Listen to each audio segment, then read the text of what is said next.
Is it ever too late to start some type of hormone replacement therapy? 40% of our lives are lived in the postmenopausal phase.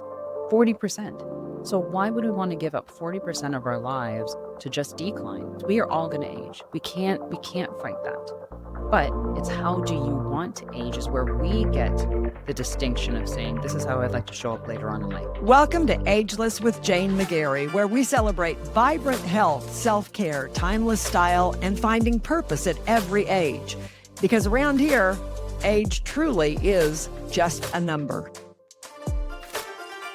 Raise your hand if you have a tummy you don't want, if no matter how much you exercise, your arms aren't firm anymore, or maybe you can't sleep through the night. If so, you're just like me.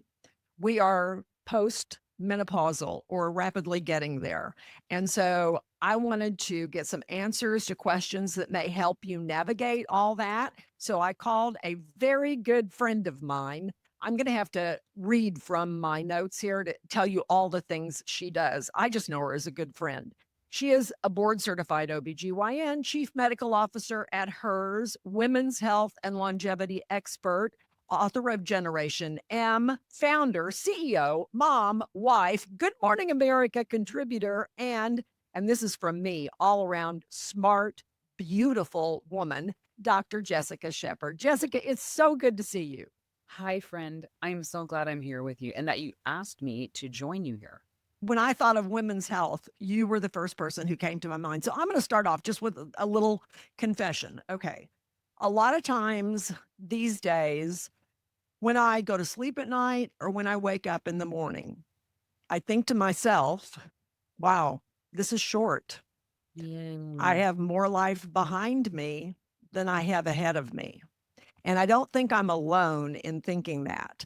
And I think that women like me want to live as long and as well as we possibly can. Is what we're going to talk about today going to help women who are like me? Yeah, we are going to capture all of that. And I just wanted to kind of go back to how you said that. It is so imperative that even for women who think that same thing, so that when you do make that transition, that you have put some thought to it. And I think that's when we were talking earlier about like where our mindset is, what that intention is even how we talk about perimenopause and menopause today. Before it used to be like this guarded secret that you only talk about once you get there. It's like a secret club. But now what you do see is we are talking about it in our 30s and 40s for that preparation. I think preparation is so key. And I've told all my patients and friends, we are prepping for a marathon, not a sprint. And so, like you said, even before we get to that time frame of there's more days behind me than ahead, we should always be thinking about them. You also have a private practice Yeah, in Dallas, and you see women every day, and you see proof that what we're going to talk about helps these women, right? You see it in ab- your clients.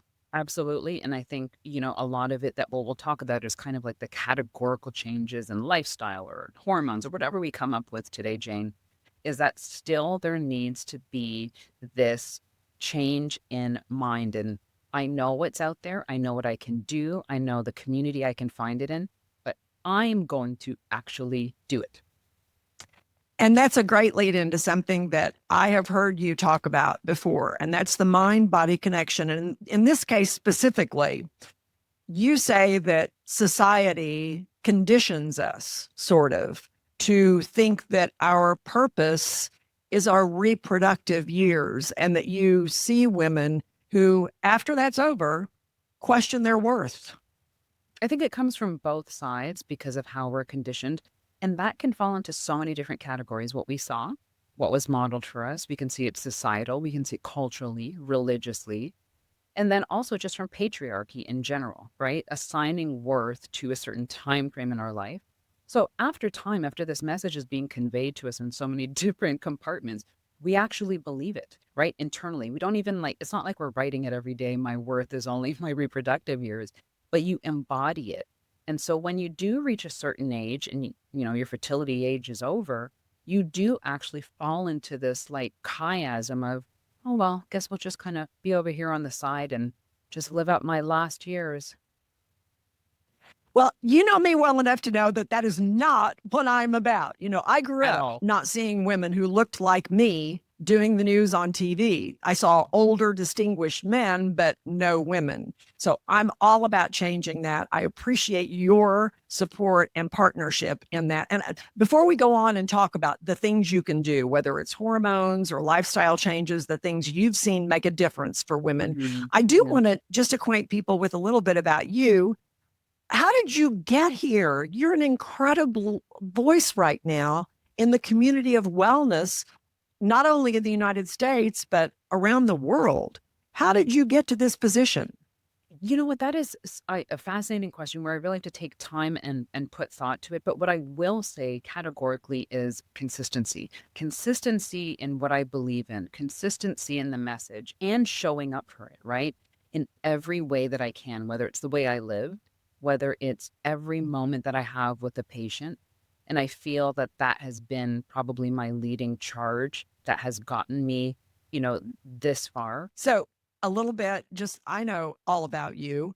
For folks who don't, you grew up, part of you are from Canada Yeah. originally, Uh-huh. child of immigrants, Yeah. moved to the US. Just give us a little brief tidbit on who you are. That Canadian parents are Jamaican, so proud Canadian Jamaican. And, we moved here when I was about 14. So that was a stark shift in just culture and how people move and, You moved to Oklahoma, right? Oklahoma. But I did kind of maximize my upbringing into this new country and in where I was. So fast forward into medical school is where I really started to use my undergrad, which was in exercise physiology and kinesiology and the fascinating parts of the body, now to very clinical. And I really remember a time frame in med school when I merged it. And I was just like, people can live their best life and I can give them the best medical advice. But I also want to show them how to do it in a way where they believe in their body to do the thing that they can. And then fast forward into probably, residency into my practice early days is where I really started to hear so many women's stories that I started to pay attention to the mind part of it. And that's where I think I made this beautiful transition into mind, what we think about ourselves, what we tell ourselves, into what I know the body can do from an exercise physiology standpoint. And then from the clinical standpoint as a doctor, is like, here's when it's really broken, how I can fix you. Right. So putting that all together is the mind body connection, how it kind of got there from Canada all the way here to Dallas in 2025. So, when you were growing up, were you always a good student? What kind of girl were you? And how did you meet your husband and all that? Yeah, I was very studious. Like I enjoyed going to school. And I would come home. My parents wouldn't have to ask me to do my homework. I would sit at the table. I remember just being like, gotta get my homework done. So very studious. And then I had a very like boring story about med. I remember being like, I want to be a doctor in third grade. And then not only that, Jane, an OBGYN. How boring is that? In third grade? In third grade. I have a report, Jane, still, where I wrote out I want to be an OBGYN. And then I became one. So yeah, it's a great story because like, oh, look, you're a doctor. But that's my story, Jane. That's Oh, it. how fun. Okay. Before you go on, I don't know if I ever told you this. I wanted to be a doctor and I No went to way. college and I took organic chemistry Okay, and it you'll was break your way there. over. I remember calling home crying and saying, I can't do this. I literally could not do it. So Can I I tell wanted to you a be a secret? doctor, but Can I tell you a secret, Jane? Organic chemistry for me did the same thing. Calling, crying, and being like, I hated that oh, course. It was horrible. and I think I ended up with a D in it or something like that. And I You was know a what? pretty good student. I probably repeated organic chem one. Kid you not. I love that. So how did you meet your husband? At college, University of Oklahoma. We both went there and we dated briefly in college. And then I went to med, which was like a whole 14-year like escapade after that. We broke up after college and then we reconnected 11 years later. So you Mhm. had a friendship that Yeah. turned into a marriage. Yeah. Yeah. Love that. Love that. And you have two little boys. Two little boys. They're now 10 and 11. And they are mama's boys. They will find me if I'm hiding in a closet under the floorboard. they will find me. I love that. Okay. Tell me, before we go to the break, tell me what are the most common issues that women come to you with? Just name off 4 or 5 of them that are women I will. my age, Yes. over 50, over 55. What Mhm. do women come to you with?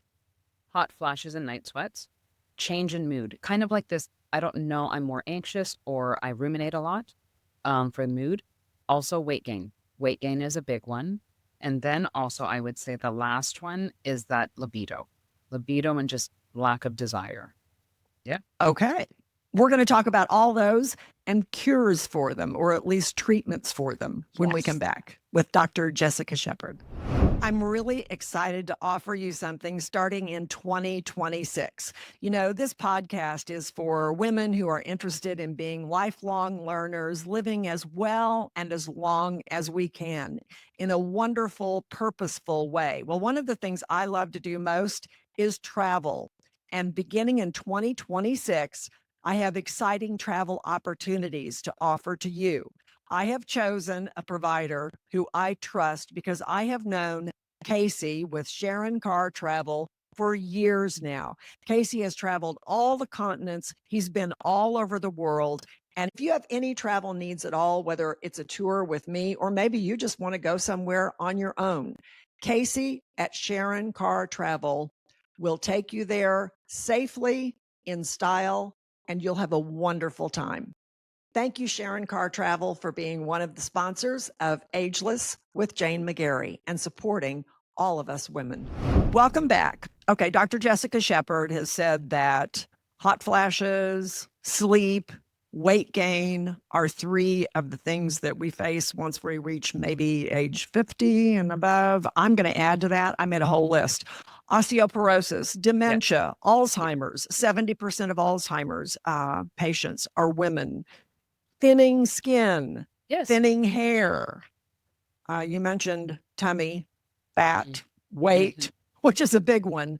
So many things. So I think kind of, if I understand correctly, Jessica, you put the treatments for these into 2 different categories: lifestyle and Mhm. hormones. Yeah. Where do you want to start when talking about addressing some of these? Which I which think pet which I place? think, Jane, because you have so many women who rely on good information from you, let's start with the hardest part first, with the hormones. Let's start there. Okay. So questions there, and it's confusing. So let's start there. All right. So, first of all, when you say hormones, what are we talking about? And there's a big misconception about hormones that came about that I Yes. want you to address probably right off the bat. So let's start back at the study, which was 20 years ago, Jane. It seems like it just cannot die in the sense of it keeps coming up.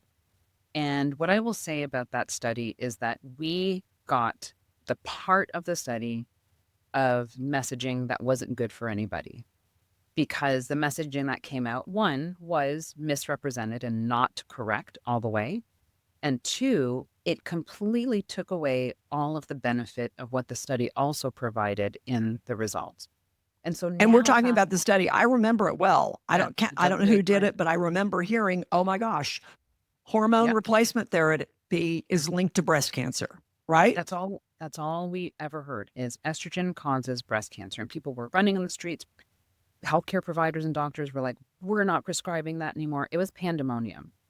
And from that, now we have a 20-year gap in really when we're talking about it, prescribing it, women being okay with taking it. But now we've lost a lot of women in that 20 years who didn't have the benefits of being on hormone therapy. And that part probably breaks my heart the most. Because when we think about it, which I'm glad we started here first, is we talked about symptoms before we went to the break. We talked about symptoms, and I'm sure women who are listening can list a lot more than we named. But yes, hormones address the symptoms, and I'll tell you why in a little bit. But the more important part, or equally as important, is 20, 30 years down the road, women's life expectancy is about 78, 80. Is you named it. The osteoporosis, the cognitive decline with dementia and Alzheimer's, decrease in muscle mass, and cardiovascular disease are all long term health issues that come about because we didn't address at mid-age or menopause or, right after that postmenopause with the decline in hormones. So once you link it all together, this is where I provide how women should look at hormones and what choices they want to make if they should take it. So we'll go back to the So symptom. before we continue, because when you and I first talked about this, I think any woman my age who grew up hearing, not grew up, was a mature woman and heard estrogen causes breast cancer, Wow. you may still even be a little hesitant about it. But Absolutely. you have assurance for women that Yes. hormone replacement therapy for most women is Mhm. safe. Is safe. So let's start with two facts on breast cancer. One, in the study, they correlated it with estrogen, just like you said. But it wasn't the estrogen that caused the breast cancer, it was the synthetic progesterone, which we don't typically prescribe for hormone therapy now. So again, it was never the estrogen. The progestin that was used is what caused breast cancer. The other part about breast cancer is most breast cancers, women, 1 in 8 chance in a lifetime that they'll get breast cancer. Most breast cancers are random in the sense of it's not from a genetic predisposition, right? And one of the most common risk factors of breast cancer is not hormones, it's age. So there's already this attribution to the likelihood of getting cancer, what causes it. Even alcohol intake probably increases your risk more than hormones. So when you look at the risk of something versus a benefit of taking something else, that's where everyone who's listening today gets the opportunity to decide what is my personalized risk and what's my personalized benefit that I may want to partake in. And the benefits that you listed, So, hormone replacement therapy, yeah, whether it's bone density heart, or just cognitive. talk about all of the things that you see Mm. affected by the lack of hormones. Yeah, I have a lot of patients that, who I see in my practice here in Dallas, who, again, that whole breast cancer thing, it is scary. And I wouldn't want anyone to get breast cancer either. But when you look at the cause of death of women categorically, cardiovascular disease, it's not breast cancer. You could take breast cancer, ovarian cancer, endometrial cancer, wrap it in a bucket, heart disease will still win. Still the number one killer. But what's cardioprotective is having estrogen circulating through our body. And so if you want to look at risk of, put it out there, death, likelihood of a woman dying is cardiovascular disease, not breast cancer. And now we actually diagnose breast cancer so much earlier that women are thriving in their 80s and 90s, having had a breast cancer diagnosis and treatment, obviously, earlier whenever they were diagnosed. So that's, again, a risk assessment. Likelihood of dying, what's it going to be? Heart disease. If I get breast cancer, is a likelihood that I'll probably survive? Yes. So these are all the conversations that I feel we as providers don't do a good job with women. And so it really comes down to those types of conversations versus you should or you shouldn't take hormones. That's not a good conversation. What are the other pain points for women that you see a lot of difference made with hormone replacement therapy? I know we mentioned bone density, hot flashes, being Yes. fat. What Yep. else? All of those different things. Here's a great way to kind of start that whole conversation is that there are estrogen and progesterone and testosterone receptors all over our body. So we kind of typecast it to the pelvis and the ovaries, which is where we go wrong. There are receptors in your brain, in your muscle, on your bones, on your heart for estrogen and the other hormones. So when you have a depletion or a decline in those hormones are chemical messengers. They're like little mailmen every day delivering a message to all these parts of the body. And so if you have a decline in the message, the receptors in your brain, your bone, your heart can't get the message. So they can't function to the way that they want to. They can't do the specific thing that they do really well because something's missing. So you have the opportunity to provide your body with a very low level. Hormone therapy is not about jacking your hormones up to what it was in your 20s and 30s. It's really filling that reserve tank. If you think of like a car when the yellow light is on, of giving you just enough so your body can get the message, your symptoms go down, and you can create more homeostasis than walking around on an empty tank. So I've been on hormone replacement therapy for, I don't know, 10, 12 years, something like that. Yeah. And I feel fine with it. If a woman hasn't been on it. How Mhm. long is it too late? Is it ever too late to start some type of hormone replacement therapy? And how do you go about that if you haven't? Yeah, I think we definitely need to cue like this question for someone to like find it on this session and being like, what's the answer to this question? Because that has changed categorically as well. When we think of that study, 20 years ago, the way they did the studies are set up in very specific ways. Was we are only going to look at women who start hormone therapy no later than 60 or 10 years after their age of menopause, 12 months without having a cycle. What was that age? And after that, we really didn't address that, which would be your postmenopausal woman, right? After 60, well into your 70s and 80s. So now what we have really realized is the same empty tank scenario. It doesn't matter if maybe your symptoms have gone away over by the time you're 60, 65. Your body still really relies and functions better when there's hormones around. So the short answer to that question is it's never too late. The caveat comes with the discussion on starting at a later age requires a different conversation than if you started it in the perimenopausal, early menopause years. So you can still get a lot of benefit. There is some data that women should hear about. Well, if I'm maybe 65, say, let's put an age out there of starting estrogen, will my bones completely be as if they were when I was 55? You will not get that same result, but you're helping your body still maintain from a bone density level than going without until you're 85.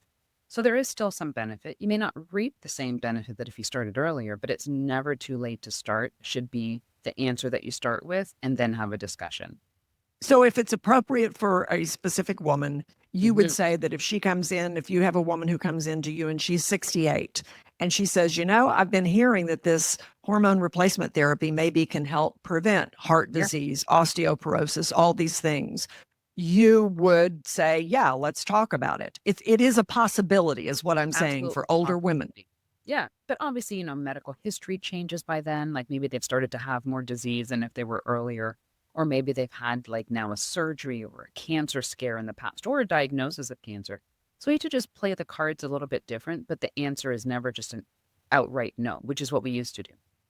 Right. I For think I sure. take really good care of my body. I exercise, I eat right. You know that I'm kind of a fanatic about it. But I think to myself, I don't know what to do as far as For you. my brain. Well, I would say, and if we were to take your situation, you've been on it so you've had the protective benefits. So you're in a good space and you also do the lifestyle portion. So when we get to that lifestyle portion, you can give yourself a green check because you've already checked that off. But for people who are listening where they are, this is the science behind it. When our brains start to age, there's inflammation. And what happens to the neurons that send the messages from the brain, they start to form plaques, right? And from the inflammation, they form plaques, and that is what causes dementia. The thing with those plaques forming and the inflammation, it's a 20-year process, 15 to 20-year process.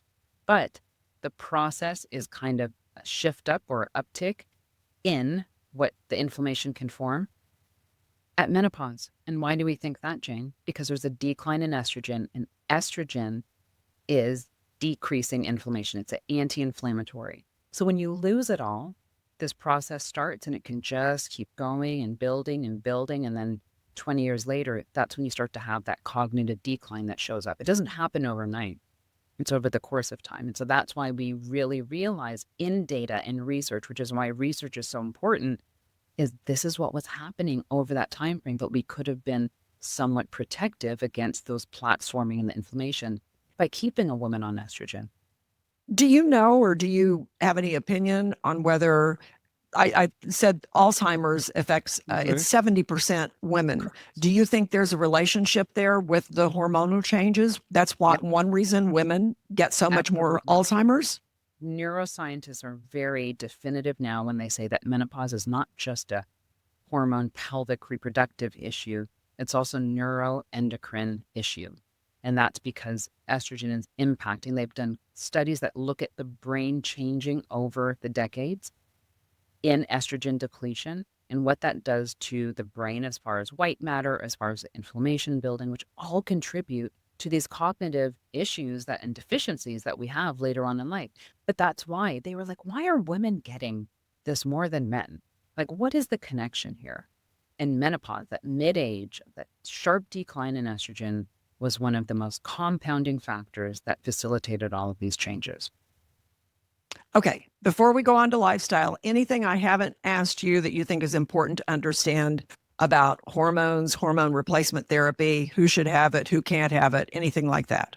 Yeah, two more things. I think we should give some credit to progesterone and testosterone because they're part of the whole hormone therapy. So women should not discount progesterone and also testosterone because they are important. But estrogen is kind of like our most vibrant hormone when we talk about it. But those other two are, count. The other thing that I would say is if anyone is interested in having the discussion before they even decide, discussions first, is if you go to someone and they're not giving you all the various forms and ways that you can take it and what's available for you, then you need to find someone else who has a better conversation on all the different ways you can take it. How much are we going to increase? How are we going to make sure we're monitoring my symptoms and I'm feeling better while I'm on it? Then we need to find someone for you that's going to have a better conversation.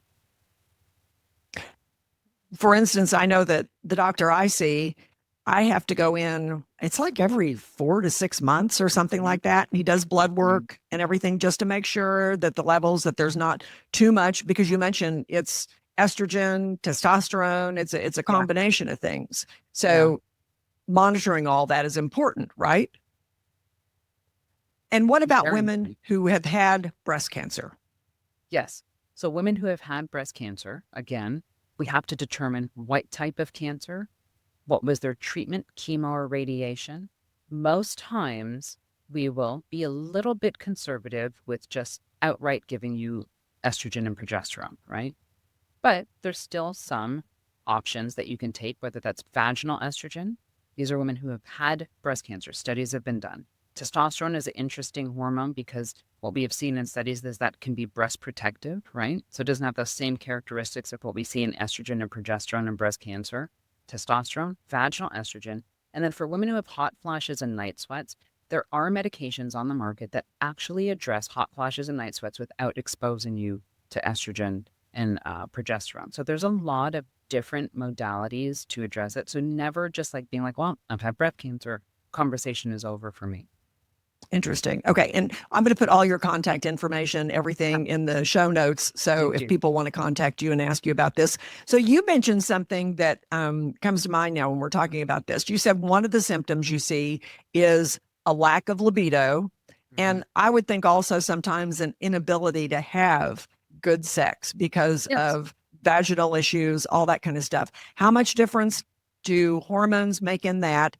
And I want to move into lifestyle. How much difference do lifestyle things make in that? Yeah, I will say let's go back to how hormones impact libido.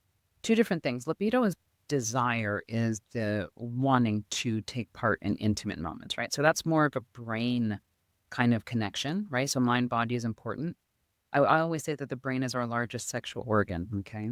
So that changes over time, whether it's you've been with a partner for a long time, decrease in hormones, which has, an impact on our libido and our desire. But then we talk about, like you said, vaginal dryness, which is again, estrogen depletion causes the vaginal tissue to be drier, thinner, pain during intercourse. And so that's another feature of it. And sometimes people just don't have sex because they have a change in the vaginal tissue and it hurts. Some people are like, I just don't have the desire, it's not there. Some people have both. So it has to be looked at differently. Testosterone is a beautiful way to kind of bolster that kind of libido and that desire. And then estrogen is really good also as well to help pique our interest, but also for vaginal tissue restoration and giving us back the blood flow to the area, not making the tissue as thin and so it's not as painful. So it's really a combination of how you approach the situation when we think of sexual desire, and then also is it an anatomical issue, and then making sure that that's a part of the complete conversation in how you're going to be treated.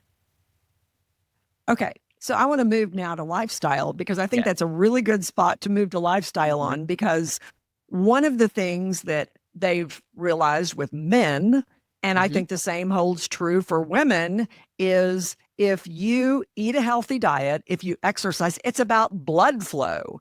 And that Mhm. actually makes having intercourse better, whether you're a man or a woman. So let's talk about lifestyle and the effect on all these different things. What's important to you about lifestyle?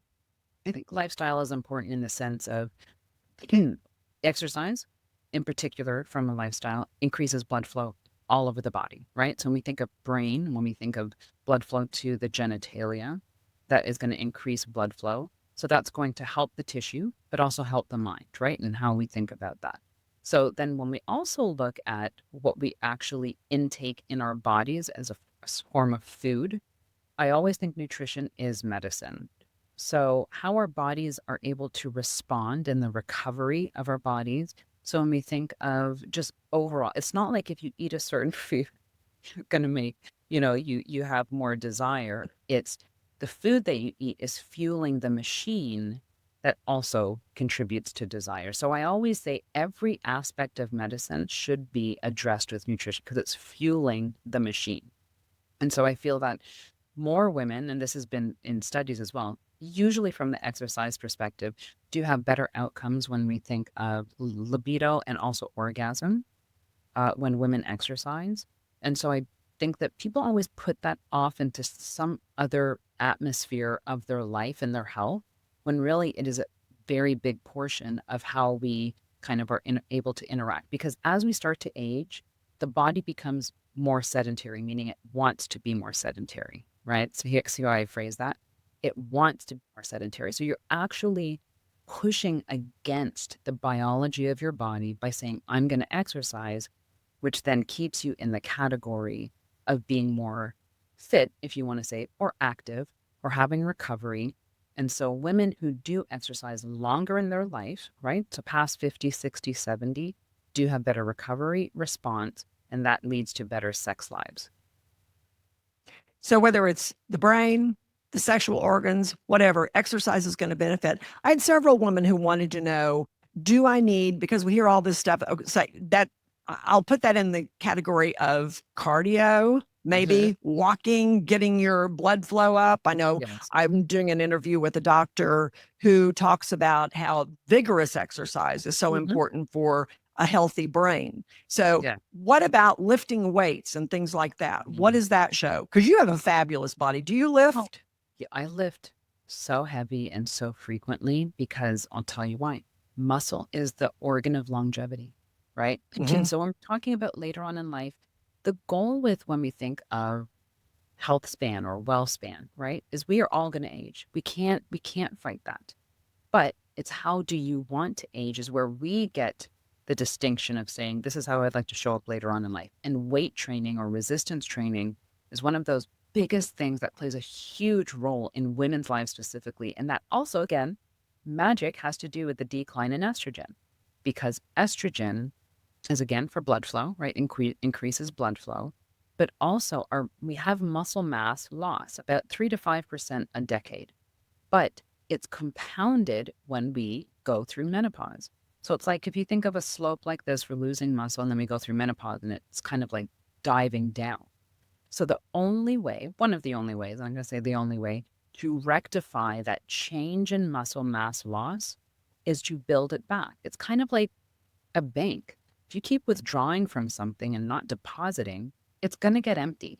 And our muscle mass will fail us if we don't build it back with resistance training and specifically heavy weight training. Like big, the reason why I say heavy is it's load bearing, right? So if you stay at your fives and your tens of weights, it's not necessarily load bearing, trying to put pressure on those muscles to then tell it to build.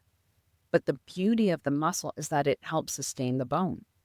So if you think they're always a complex together, muscle and bone. The muscle is kind of fortifying the bone. But if the bone is weak because of decline of estrogen as well, you're not loading and making the bone strong and your muscles already being lost. That's why when women get older, they're typically more frail. Or if they Right. fall, they break a bone. Right. So people, I post about going to the gym and I try to go 3 times a week. I don't Okay. always get there 3 times a week, But what you're saying right now, I'm saying to myself, Jane, you've got to go more and you got to lift a little bit heavier, because what tends to happen to women, I don't think sometimes women realize that because of the loss of estrogen and just aging in general, if you don't use it, you lose it. Your muscle actually, it won't stay the same, correct? No. It doesn't just stay No. like it was 10 years ago. It shrinks, it atrophies if you don't actively do the lifting, work Hmm. out, do the things that exercise the muscles. Am I correct? It's everything you just said, and add to that recipe, Jane, functionality, right? So if you think of yourself in an older version of yourself, wherever you are, is do I want to be able to travel? Do I want to be able to, if I'm on the floor, be able to get up? Have you watched there's been these like, viral videos. I mean, like that's what we live in a world of social media. Of they will just go around and tell an older person to sit down on the ground and being like, okay, now get up. Most of them Yeah. usually have to roll over onto all fours to get up, grab something to hold up. That's not the goal. The goal is you should be able to get up by yourself without having to roll over, grab something, use assistance.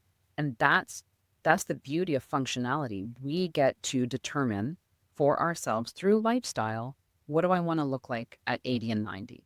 And you've seen these people who are 80 and 90 and you're like, you are doing life fabulously. That should be the motivation. And it is doable. That's the important thing. I think that people think it's just a part of aging. Yeah, muscle loss and things like that are a part of aging, but there are a lot of things you can do to combat it. Okay, so we Yeah. talk about cardio, weightlifting, nutrition. And by Mhm. nutrition, I'm going to shorthand and just say I eat lots of whole foods, Yes. blueberries, tomatoes, chicken breasts, Mhm. just to me, that's the simplest way to talk about a good diet. Broccoli, whatever it is, whole foods. Would you agree with that? I would say whole foods, eat the rainbow, and also switch the dynamics of your macros to doesn't mean you shouldn't eat carbs. Carbs are good for you, but really focusing on your protein intake and seeing if you can increase that substantially to help with the muscle. So we're going to go over that again. Whole foods, less prep, right? Like not processed and having to like put all sauces and condiments on your food, right? Eating the rainbow. So when you look at your plate, does it resemble lots of colors and fruitfulness in it? And then the third thing is switching, tweaking your macros to include more protein. What about two quick things? What about the role sleep plays in longevity and wellness? And what can you do about that if you don't sleep well? Because a lot of women have problems with that. And what about alcohol? Yes. So let's start with the alcohol first so we can have a little sad moment. Alcohol. Yeah, I know. I mean, I will give my example first. This is we'll kind of level set. I don't drink a lot, but I like to have drinks with my friends or when I'm out to dinner. But because of how my body processes alcohol as we age, right? It doesn't process alcohol as well. You usually No. in the morning, you don't have to drink a lot. And in the morning, you're like, I feel like crap. And Hmm. so it's not even you're drunk. You're just like, I literally did not have that much. The body is doing what the body does, right? It doesn't process alcohol as we start to age as well. So then now that's a feeling. So you get to decide, am I going to decrease my alcohol intake or not? Everyone gets that choice. The other part of that is because our body doesn't process alcohol as well, it stores glucose more. What does glucose do if you're not utilizing it? It turns to fat, right? So that is a big contributor to the weight that we see that's increasing over time. And then the last thing that I would say is that it's not good for brain health or cardio health, but specifically brain health. When I think of what does it really contribute to that I don't want? And that's another part of when we look at over the years cognitive decline, that alcohol plays a big role in that. So again, everyone gets to make the choice. I would say choose wisely because I feel just saying don't drink alcohol, that doesn't always work for everyone. So how can we tailor in a way where we're decreasing the amount that we drink, so frequency, but also what? So finding things that don't necessarily have a lot of fillers, additives, like when they put fillers in the drinks. So those are changes over time that someone should look forward to and not doing it overnight because that never works. And then we can go to, what was the other topic? We said alcohol I or said sleep. And the way I talk about sleep these days, the best way I heard it described is sleep is kind of like a dishwasher for your mm, brain and your body in general. I mean, it just cleans everything, right? it's like a reset. So your body requires moments down to reset because we utilize it so much in the daytime, right? We're functioning, we're thinking, we're talking, we're working, we're all these things require brain activity. The brain requires some rest in order to reset and build your recovery stores back. You can't run an engine into the ground and expect it to come back and do beautiful work for you. But again, what kind of, I guess you could say, makes it more complex is aging, but going through the menopausal transition because we have receptors for estrogen in our brain, right? So remember that message is gone, brain can't function as well, but we're also aging. You do see just biological changes in your brain mass and tissue over time. So how do we kind of push back on that biological feature is exercise, nutrition, right? A lot of what goes into our gut, the blood brain barrier, is fed through the gut. What we put in our body streams in quality of blood flow to the brain. So eating better, and then also considering hormone therapy to kind of give it back a little bit of that thing that it's missing, which is the estrogen and progesterone and testosterone. Okay, I've got a couple of specifics I want to ask you about that people ask me to ask you about Yeah. collagen supplements, and a couple other things. We're going to do Mhm. that when we come back. What's the scariest thing to most people? Public speaking, whether it's in front of a crowd or if you're just speaking to a camera on your social media. Most people are terrified of public speaking, and sometimes they miss opportunities because they don't know how to promote their product or to speak well when it comes to public speaking.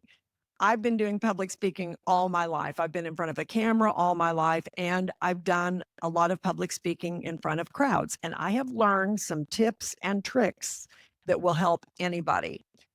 If you're trying to improve your communication skills, whether it's a video you want to do for social media, or maybe you have to speak in front of a corporate board, maybe you want to be better on your Zoom calls. I have all kinds of techniques that I teach. I do a master class for corporations that need someone to help them teach their executives, teach their doctors, their lawyers, other professionals who may have a lot of knowledge but don't always communicate it well. Jane McGarry Media is my website. You can book a consultation with me. I would love to help you. Welcome back. I want to ask you, Dr. Shepard, a lot of women are confused about collagen supplements. Do they work? Mhm. Do they not work? What do they work on? Yeah. What's your What's theory? my take on this? So, one, we have different types of collagen, just so people are aware. There's not like one collagen, and that's the only thing that our body uses. There are different types of collagen. So, for example, collagen that we use for like helpful for bone, kind of production. Then we have collagen that contributes to hair and nails and skin. And so, again, I'm not, I don't bash supplements. I think supplements are actually really helpful, but we should also know why we're taking our supplements, and namely collagen. So, if we're talking about the collagen, specifically type 1, if anyone cares, is found in our bones and our tendons and our ligaments. So, the best way to build, because that's structural, right? That type of collagen is what we already explained. So, we already did resistance. Oh, so we did It's okay. start off from structural. So, Just that's where what? Wherever. So that's structural. So that is, we already talked about that weight bearing and resistance training. That's really going to help with our bones. But when we're talking about like our skin and our hair, that's like a type 5 type of collagen. You can get that in supplementation, but it is not going to be the only thing that's going to improve that significantly. So how I think of supplements in general is we can get our best way of feeding our body and getting supplementation and vitamins or collagen, if you want to talk about that, through our foods. But in supplementation is not to say this is the only way I'm going to get that certain thing. It's in help. I always think of like it's aiding. Supplements are to aid and to help. what foods? are would you like say are the top three for collagen? For collagen, I typically look at bone broth. Um, I think that that's probably one of the best forms that we have as far as collagen because it's coming from the bone, right? Which we already said Hmm. have a lot of collagen. But you can also find it in things like fish. You can find it in chicken as well, and egg whites, right? So egg whites has a lot of what we call proline, and proline is one of the amino acids that go towards collagen production, right? So it's not like you're eating collagen. Usually you're going to eat something that's going to contribute to collagen formation. And then also beans.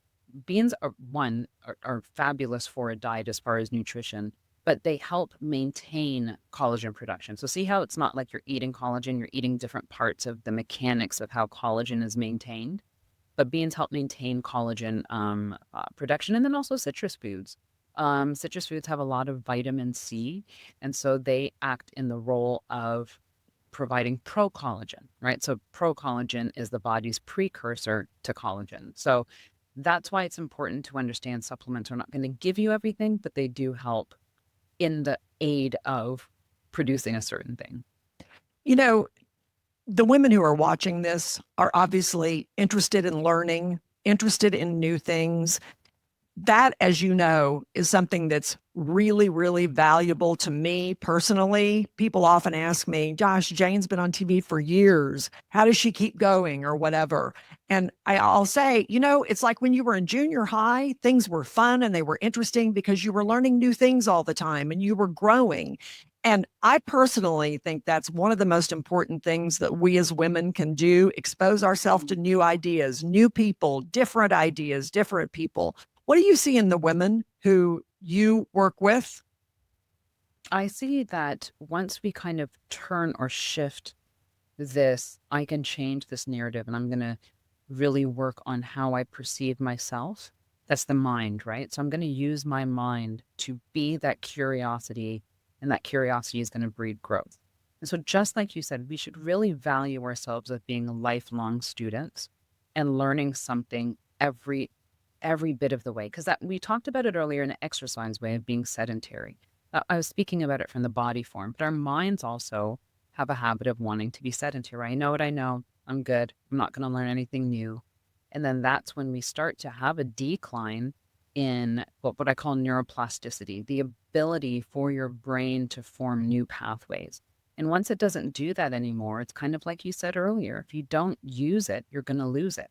The same thing applies to our brain and the ability to learn and grow and learn new things.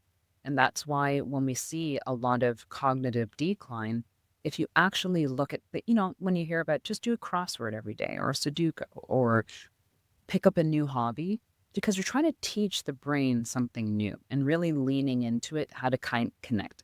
I've heard something very fascinating from a researcher, and what they said is your body really is just the kind of machine for what the mind is. Because here is where everything is controlled, how you move, what your response is, right? Think of someone who's in an accident and they then can't move their body, but they still know everything that's going on up there. So this is just the carrier, it's just the thing. But if we don't attune ourselves to our mind and what it's learning, then the body's not going to do it because the mind didn't tell it to. So really making that connection is so important to me. And it's been invaluable in how I use the message of whatever I learned medically to bring it to real life and allow women to be embodied in how they're going to choose to do their next life.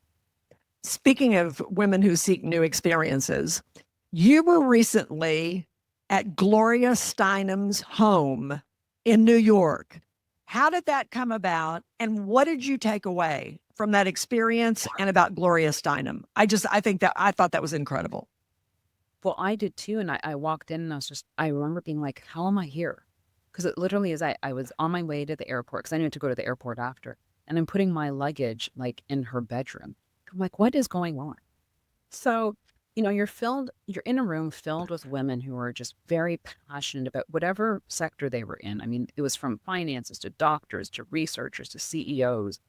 And looking at her sitting in the middle of that living room, at her age, I believe she's 91, was to know that the ability for her to use her brain and her kind of foresight of being like, things must change, right? Like that's kind of how she projects things must change and they can't stay the same, has allowed now all these women of various ages to still being this kind of in this wheel of continued growth.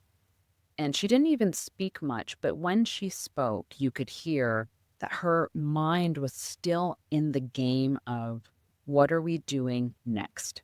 Because that was her charge to us was we've seen this in the past. Things have happened in the past. Some things stay the same, some things have changed, but we can't stay there in the past. We have to continually say what needs to happen next. And that goes exactly to how we have to challenge ourselves to be forever students and to continue this cycle of growth.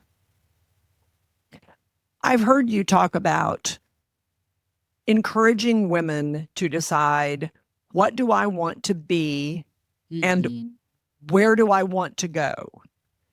What's that answer for you personally? I've thought a lot about that because this last year and a half to 2 years of my life has really been kind of like transformed into the internal work of myself, right? And we talked about this briefly. Like sometimes you're given so much and you're on this trajectory and you're doing amazing things, but reflecting inward is a big part of that. And sometimes we lose ourselves in that by neglecting that. And I would definitely say is the emotional resilience of who we are as individuals may be one of the most important features of this whole life because things will come and go. But if we don't build resilience really needs to be built over time, right?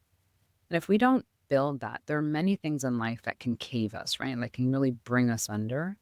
But the ability for us to bring ourselves back out of that in order for then our bodies to carry out the thing that we tell it to do, or to be able to create new connections and new pathways is the beauty of life. And so I really see myself when I think of myself older as continuing all the things that I do, such as exercise and nutrition and really holding steadfast to that, but also being able to inspire in the emotional capacity and resilience of women. Because what I have seen in this mid-age is that because of changes in hormones and just our lives as what we value it and how people value us, is there is a stark change in what I see in women becoming not themselves anymore and really going down a path of decline. And I really want to change how we see ourselves in this next chapter because 40% of our lives are lived in the postmenopausal phase. 40%. So why would we want to give up 40% of our lives to just decline? And I refuse to believe it. I want other women to understand that they have that autonomy to do that. And that's where I see myself in this next chapter is the medical degree is great. All these things that I've accomplished is great, but how can I create a community of we are our best selves in that mind-body connection? Well, you're doing that today by being here, talking to these women. I truly appreciate your time. As I said when we started out, how did you get time to do this? I know how busy you are. I see you on social media. So, Jessica, thanks so much. We really appreciate your time and all your wisdom. And I'm going to put where people can find you all in the show notes. And just thank you so much. Thank you, Jane. It's always an honor and a blessing to be with you. I really, really do admire you. And thank you for being my friend. Thank you so much for being here with us, being a lifelong learner, being the kind of woman you are. One thing Jessica and I talked about was how important it is for each of us individually to have community with other women, that it brings out the best in each of us in so many ways. So thanks for being part of this. Thanks for being part of my community, and have a wonderful, blessed day.